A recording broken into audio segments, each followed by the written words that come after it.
Usap-usapan nga ngayon sa mundo ng social media ang pagsasalita at pagpatol nga ni Tatay Digong sa Kuting ng Norte. Inilabas ng araw nito ang mga bigating pruweba na magpapabagsak kay Junior. Ngunit di pa rin nga nagpapatinag si Kuting at talagang gagamitin pa nito ang kaniyang kayamanan upang mabili lamang ang prinsipyo at pagkatao ng mga general at mainstream media para ipagtanggol siya sa publiko.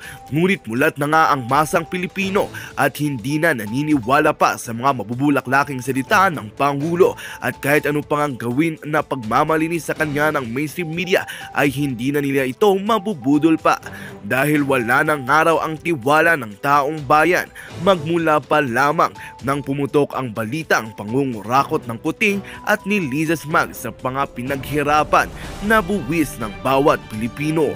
Isa nga itong katunayan na dapat nating pakatutukan.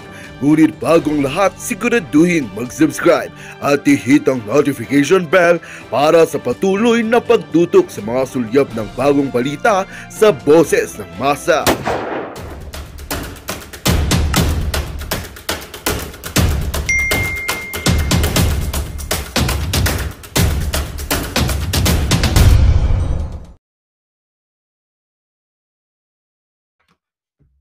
Tambalos-los, ikaw ang Speaker of the House. You have the power. Kayo na sa inyong power.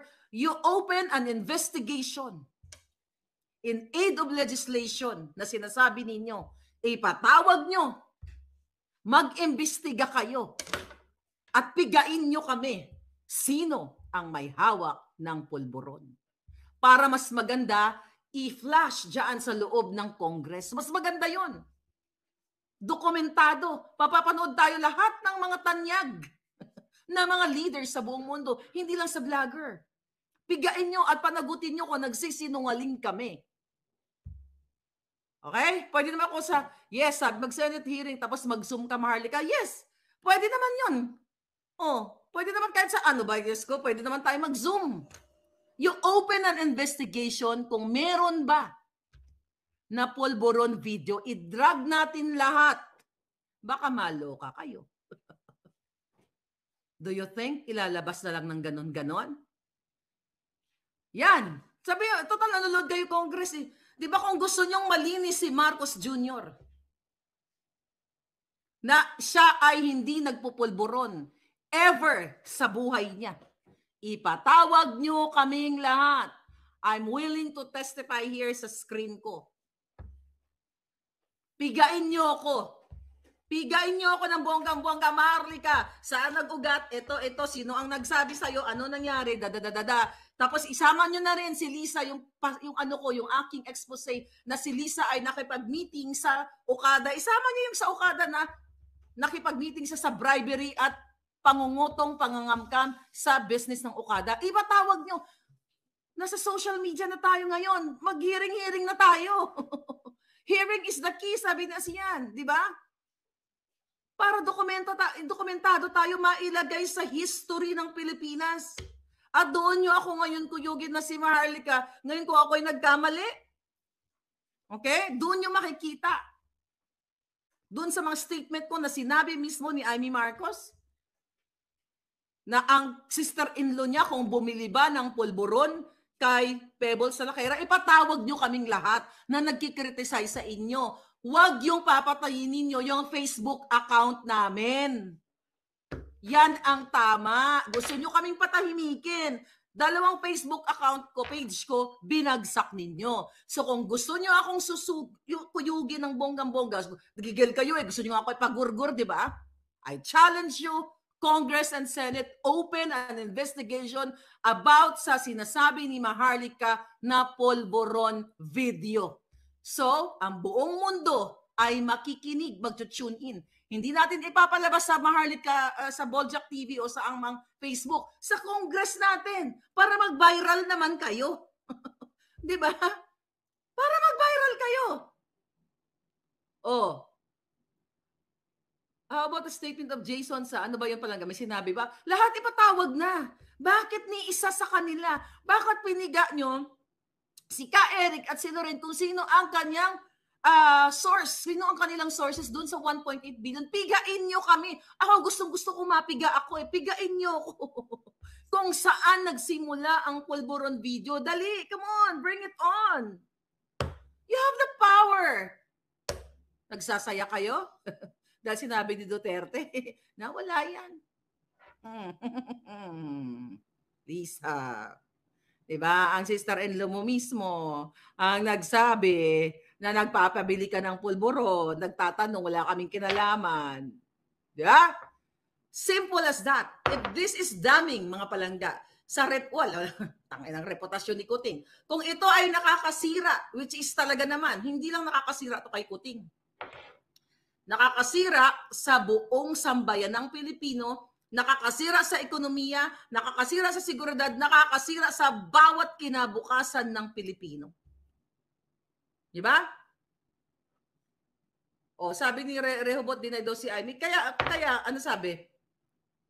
At yung tungkol sa pagluhod o pagmamakaawa ni Amy na tanggalin si Kuting sa narcolist, ipaimbestigahan niyo sa Congress. Tanginan niyo ang tatapang niyo lahat. Naharapin ko kayo dito sa Zoom. Lahat kayo na nanggipit kay Lorraine. Kahit paikot-ikutin niyo ako ng mga tanong, sasagutin ko lahat ng question niyo. Oh, gusto niyong protektahan si Marcos, di ba? Open an investigation. And the people will listen. Ano? Supportive. Sabi ni Sinsen, bait pala si Unanay. Supportive. O, supportive sa vision ng kanyang ano. Another thing, mga palangga. Okay? Post ni Jason sa December 27, bakit hindi na ako excited na makitang muli yung video ng isang mama na may pulbos sa ilong at gilagid? Ayan, matawag nyo kami lahat. Kung ano yung mga statement, ano yung mga cryptic statement. Ako, straightforward. Na sinabi sa akin ng aking source na nilalako ng 10 million noong 2022 ang Pulburonic video. Hindi ko kinonfirm kung ako ay may hawak o wala. Hindi ko rin kino-confirm ngayon kung ako ay may hawak o wala. Bala kayo. Diba? Bala kayo mag-guess, Lisa.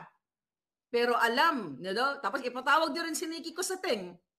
O kayo, talagang buong-buo, ayan, nandyan sa Pilipinas. Patawag nyo kaming lahat. Diba? Yung Rolling Stone, ipatawag nyo rin. O, patay na yung iba dun sa kanila. Buhay pa ba? I'm not sure. Okay? Nag-akusa, past man o present. O, tapos si Duterte, naku, fake news si Marlica. Naniwala sila kay Duterte, pero noong kampanya, ayaw nila maniwala kay Duterte. Mga siraulo. Mga gonggong. Okray lang kayo niyan eh. Ano ba yun? Ay, nako. Okay. Budol-budol man. Ngayon, buhok ni BBM is the key, sabi ni Roy. Oo nga. Hilaan nyo nga ng buhok yan. Ay, PSG, baka naman, bunutan mo ng buhok yan si Kuting. Ay, yung roots niyan. Ay, nako, nakakatawa na lang tong mga to. Marami nag-message sa akin, Miss Marlica, paano na yan? Hindi binanggit ni Duterte na may video. My God, use this, darling. Okay? Do you think ayoko mag-ano kay Duterte na sabihin ko may hawak siya or what? Do you think kunyari hawak niya? Sasabihin niya ba yan ngayon? O sasabihin niya ba doon? Hindi naman ganun-ganun yun. Right? Sabi ni Faye Saidela, if you don't know Ty Diggs yet, well, it's about time na kilalanin nyo. Ayan. Itag si Rafi Tulpo, sa Senate hearing para magkaalaman. Sabi, yun na nga total nanonood naman kayo sa akin. Imbestigahan nyo to. Diba? Pigain ninyo. Mag-open lang kayo na imbestigahan ang pinagsasabi natin dito na Pulburon video na ito. At ang pagiging narcolist ni Kuting na nakasama dyan, imbestigahan natin. Para magkaroon na tayo ng kalinawan kung sino ba ang nagpe-fake news dito. Pero kung pilit nyung iti-take down ang mga page namin, jutang genimis ninyo, gobyerno, Kuting at ahas, isa lang ang ibig sabihin yan. Totoo lahat ang aking revelasyon dito. Totoo lahat ng expose ko kasi nasa inyo lahat ng power para matigil niya. Gusto niyo ako parusahan, di ba? Gusto niyo akong gurgurin, di ba? You open. Maghiring-hiring tayo dito sa sa Zoom. I-live natin para marinig ng taong bayan. Tanungin niyo ako, gisahin niyo ako. Moment of truth. Saan nagsimula ang issue ng pulburon? Hindi pa todo yan. Installment muna. Di ba? Installment muna. Magmasyado kayong atat. Kakaloka. Bakit kaya hindi siya pinahuli ni PRRD? Actually, good point yan, Koninay. Kaya nga, kailangan imbestigahan natin. O, ipatawag din natin si PRRD. Lahat kami ipatawag nyo. Para, di ba? Para bonggang-bongga dyan sa Congress. Patawag nyo kaming lahat. Patawag din si Attorney or Congresswoman Rowena Guanzon. O, patawag. O, si Inday Rowena. O, patawag natin lahat yung mga yan. Patawag, hindi lang ako. Ano kayo? Ako lang target nyo. Okay? Sabi ni Shirley, with or without the video, I believe Pulboronic si Junior. Okay? Ito na ang pinakawalang kwenta, sabi ni Bentot na gobyerno. Alright. So ngayon, mga kababayan, and the good thing is, ako I'm grateful, no? At least aware ang taong bayan. Sir, spoke, Sari Roque, ayan, na-interview ko yan in the past. Thank you for bringing that up, yung issue sa Pulboronic. Na kung talagang gusto ni Kuting na maklaro, mag-drug test siya. Pero actually, kayang ipeke yan. Secretary Harry Roque. Okay, my friend. Okay, Mandy Garcia, thank you. And proud Pinay for life. So, madali yung pekein yan. Na-sure ba nga nung nakaraan, di ba, nung eleksyon. So, ngayon, ang pinakamaganda, correct me if I'm wrong, dating spokesperson Harry Roque, maganda yung sinabi niya dun sa kanyang blog, okay?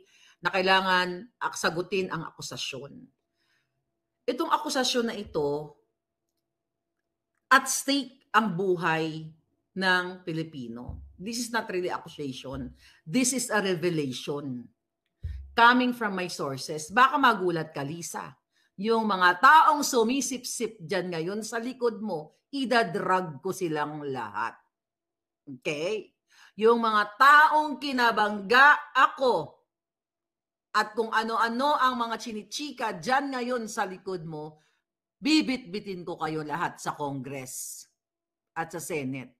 Kaya magtigil, ha? Okay? Kaya magtigil kayo sa kasiyahan ninyo.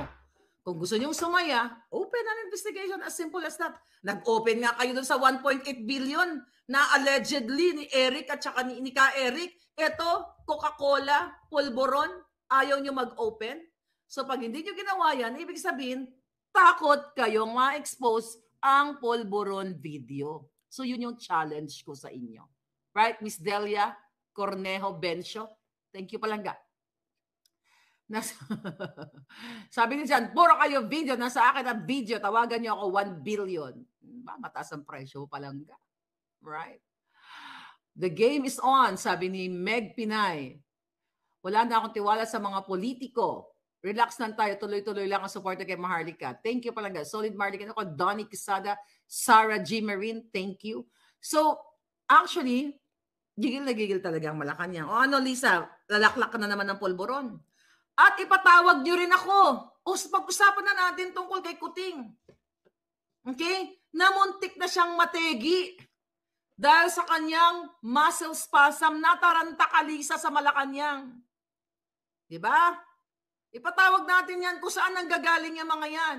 Ipatawag natin na nung ipatawag nyo pala ako. Okay, na nataranta ka, Lisa, at na yung December to December 3 na kunyari ang tawag dyan, nag-COVID run yan si Kuting mo. Patawag niyo ako. Huwag niyong patayin yung Facebook ko para makita niyo yung timeline doon kung kailan ko pinost yung Pulboron. Ang hirap sa inyo, duwag. Okay, mga Pulboronic kasi. Pulboronic yung utak ninyo, hindi nagpa-function. Nasa inyo ang power, nasa inyo ang pera, pero the only way na kaya nyong gawin, i-shut down kami. I-shut down ang Facebook namin. At hindi yan magandang strategy. Pang-pulboron yan. Pinikitil nyo ang aming malayang pamamahayag. Kung gusto nyo talaga akong parusahan, dahil si Maharlika nagpapakalat ng fake news, si Maharlika nung destabilizer, chucho-chucho. call a Senate hearing and congressional hearing. Simple as that. Then let's drag everyone in the country. Drag natin ang mga taga Forbes Park, mga taga Ayala Alabang, lahat i-drag natin sila. At ang baka dyan ay talagang sama-sama ang ating power. Diba? Power Rangers tayong lahat. Miss Orlando Nicolas, hello. Pang MMF o baka pwedeng i-direct? O baka gusto nyo pang pagkakitaan ng Viva Films ni Boss Vic at Daryl Yap, direct Daryl Yap. O, pwede rin, o direct, baka naman. Ikaw na mag-direct. Okay? Kunin mo ako taga-jampal ng mga pulboronic. Okay? Pag napelikula mo yan, bibit-bitin ko itong pang-jampal natin sa mga pulboronic. Okay? Kasi 10 million ang offering dyan eh. Ay, 10 million ang lako-lako niya noong 2022 eh. So ngayon ko lang sinabi sa inyo yan. Knights of the Warriors, sabi ni Jonyo Tyrona. Ay, si Yoso TV, ang ganda ko daw ngayon. Nakatulog kasi ako palagi. Minsan mukha akong, kururu. Minsan pag hindi ka nakatulog, mukha ka rin kururu, di ba? Powder Ranger! Okay. Sabi ni RJ Mananza, Powder Ranger versus Power Ranger. I love that. RJ Mananza. Okay.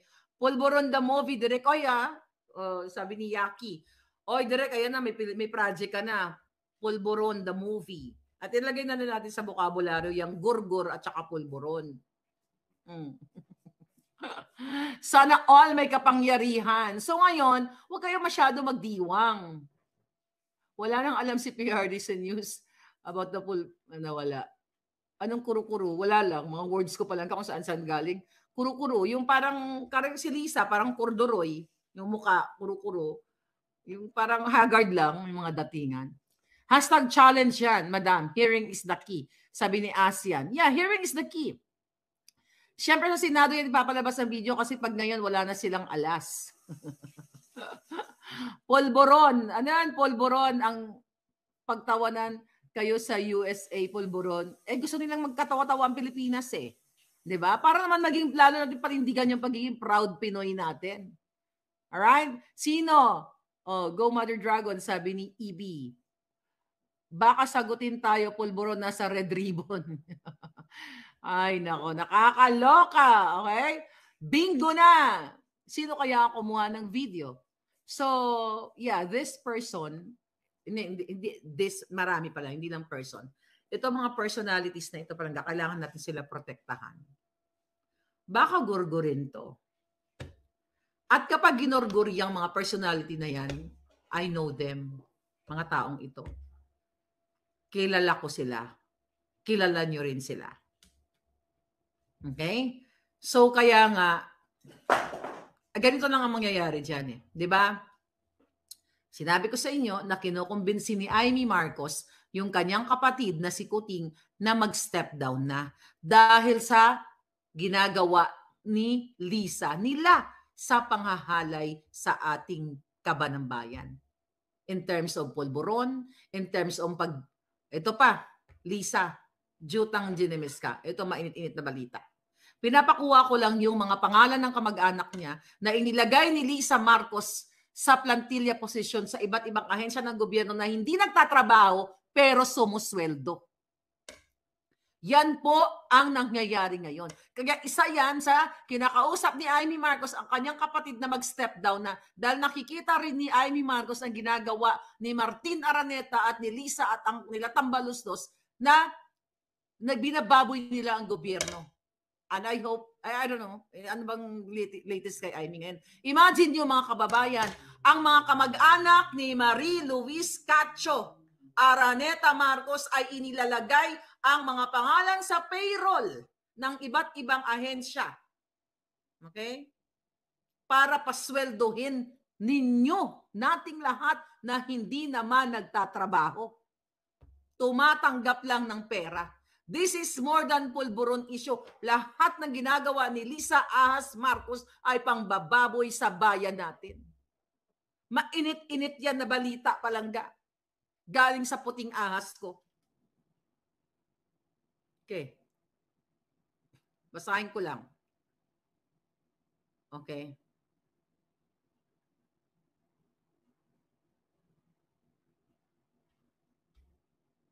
Okay.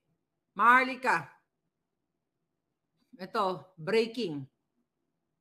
Si Smugs ay ang kanyang mga kamag-anak ay nakaposisyon sa government, hindi nagtatrabaho talaga, tumatanggap lang ng sweldo. Tapos sabi ko, sana makuha natin yung mga names. Grabe ang kahayupan nila. Ang sagot sa akin, I will try kung makukuha ko yung mga pangalan. Sinishare ko lang sa inyo. Ganito po kadorobo, ganito kambambobudol ang gobyerno ni Lisa Araneta Smugs at ni Under Disaya Polboroni Coting Jr. So if you want to clear your name, Coting Polboronic video, you are the most, kayong dalawa ni Lisa Smugs, well, taga-perma-perma ka, the most powerful person in the Philippines. At ako, ano ba tingin niyo sa akin? Ito lang na kaya niyong tirisin. Then, call a hearing. Push your tambaluslos. Hearing natin tungkol sa Polboron video. Challenge ko yan sa mga kongresista. Labas natin! Nang magkalit, magkaalaman na yung mga taong bayan nang matapos na itong polbo-polboron issue na ito. Diyos ko po.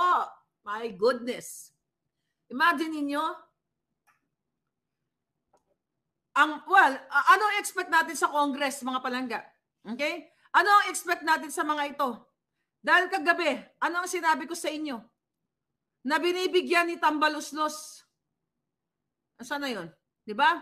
Na binigyan niya ng pera. Ilang ano yun? Yung sa assistance to individuals in crisis situation under DSWD, AICS, MAIP, Medical Assistance to Indigent Patient. Doon yung sa tupad, tulong panghanap buhay sa ating disadvantaged displaced workers. Diba? Itong tupad, DOLE, under DOLE. Okay? Binigyan ni, ayon sa ating puting, si Tambaluslos ng 5 million, 10 million, ang computation yata natin kagabi, total of 22 million na tinatanggap ng bawat kongresista at idinadaan sa mga proyektong ito na kunyari ibibigay sa inyong mga indigent Filipinos, yung mga nangangailangan, kapalit ng form o papipirma dito sa isinusulong nilang charter change para via People's Initiative para baguhin ang ating konstitusyon para manatili sila sa pwesto. Ganito kabulok. Okay? So kung umiikot ang tumbong ni Lisa ni Coting ngayon sa Polboronic video, lalong iinit sa mga susunod na panahon. Ito lang yan.